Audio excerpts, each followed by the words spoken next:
مانو، لیکن not beyond, وہ جو سرکل ہے کتاب و سنت کا اس سے باہر نہیں.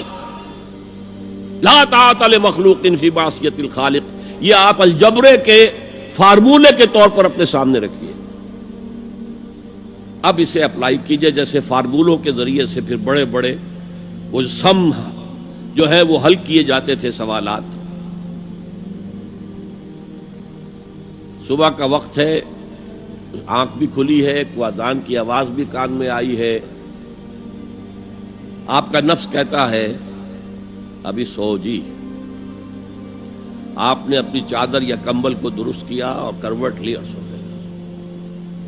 یہ کیا ہے؟ آپ نے کس کا حکم پیچھے پھینکا اور کس کا حکم مانا؟ اللہ کے حکم کو پیچھے پھینک دیا، نفس کے حکم کو آگے رکھا. یہ شرک،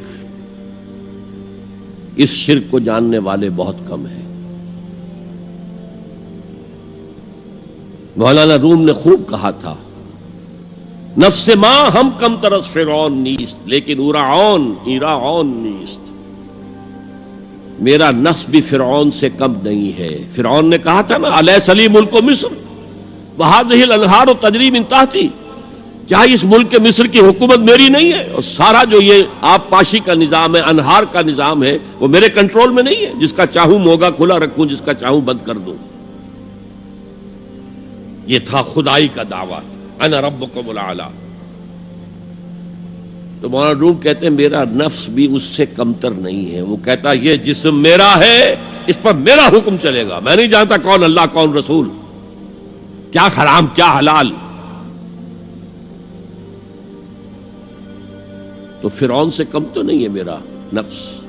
لیکن ایراعون اس کی بہت مدد تھی، فوج تھی، لاؤ لشکر تھا، تو اس نے زبان سے بھی کہہ دیا کھل کر انا ربکم الاعلی. میں مسکین ہوں، غریب ہوں، میرے پاس کوئی طاقت نہیں ہے، میں زبان سے تو کچھ نہیں کہہ سکتا، اندر سے میرا نفس یہی کہتا. یہ نفس کی حکومت قرآن کہتا ہے.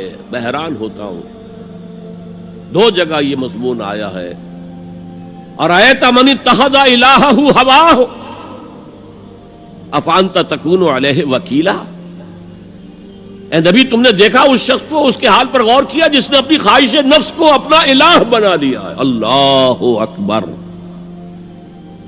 الہ، لا الہ الا اللہ، کلمہ توحید کا مرکزی لفظ یہاں آ رہا ہے. من اتخذ الہہ ہواہ، جس نے اپنی خواہش نفس کو اپنا معبود بنا لیا، الہ بنا لیا.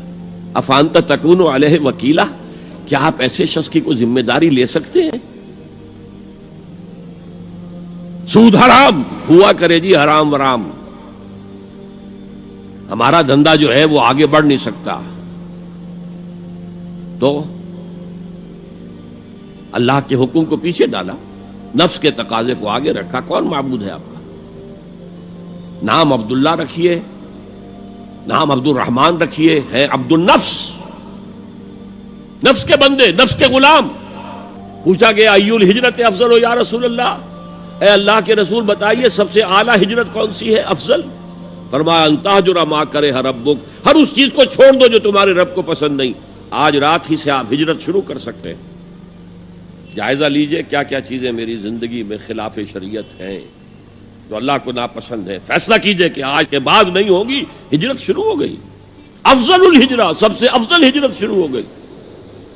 المجاہد من جاہد نفسہ، جہاد تو یہاں سے شروع ہو گیا، اپنے نفس کے خلاف جہاد کرنا. صبح نفس نے کہا ابھی سو جاؤ، آپ نے نفس کی بات کو رد کیا، اپنا کمبل اٹھا کے پھینکا، اٹھے، وضو کیا، نماز کے لیے آپ مسجد چل دیے. آپ نے جہاد کیا نفس کے خلاف. یہ افضل الجہاد ہے. اور سب سے چوٹی اوپر یہ ہے کہ جب وہ حق و باطل کی جنگ ہو تو جان ہتھیلی پر رکھ کر میدان میں حاضر ہو جاؤ. افرأیت من اتخذ الہہ ہواہ افانت تکون علیہ وکیلا.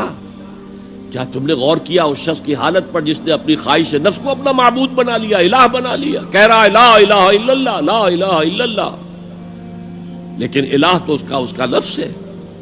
اب اس کو انتہا پر لے جائیے. عہد حاضر کا سب سے بڑا شرک، سب سے بڑا شرک، سب سے بڑا شرک عوامی حاکمیت کا تصور ہے. حاکم اللہ کے سوا کوئی نہیں، ان الحکم الا للہ۔ ظاہر بات ہے فرعون نے اگر دعویٰ کیا تھا میں تمہارا خدا ہوں، انا ربکم الاعلی، تو کیا اس کا مطلب یہ تھا کائنات میں نے پیدا کی ہے، تمہیں میں نے پیدا کیا؟ ذرا سوچئے، کیا وہ بزرگ موجود نہیں ہوں گے جنہوں نے اسے دیکھا ہو کہ آج اس کی ولادت ہوئی تھی، کل اس کی کوئی اور سیریمنی ہوئی تھی؟ یہ سب کیسے دعویٰ کیا تھا؟ میرا حکم چلے گا، میں نہیں جانتا، الیس لی ملک مصر، مصر کی حکومت میری ہے کہ نہیں؟